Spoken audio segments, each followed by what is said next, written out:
on teste le prémix truffe au chocolat protéiné de Prozis. On va voir ce que ça vaut. Ce qu'il faut, c'est prendre le poids de poudre, on mettra 3 fois moins d'eau, et ensuite on verra comment on fait les petites boules. On a 90 grammes de poudre, donc on va mettre combien d'eau, Gabin? 30. Nickel.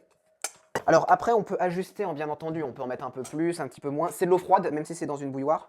Alors au début, ça se mélange un peu difficilement. On a vraiment l'impression que l'eau est pas, elle n'arrive pas à se coaguler, à se mélanger au machin.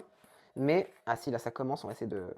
Faut pas avoir peur de ne pas mettre d'eau encore, parce que là, ce qu'on a envie de faire, c'est mettre de l'eau tout de suite. Mais je pense qu'il faut que ça continue à se mélanger, parce que si je mets de l'eau maintenant, ça va finir, ça va mal tourner, ça va finir en shaker. Attends, je me casse. Et maintenant, on va confectionner. Ouais, c'est un peu pâteux quand même, cette histoire. J'ai bien fait de surtout pas en mettre plus.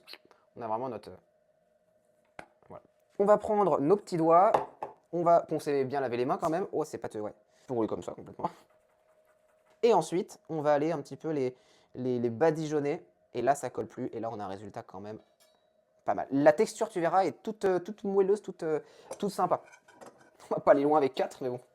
Ensuite, vous pouvez le conserver au frigo pendant quelques jours. Et puis voilà, ou dans un tupperware également.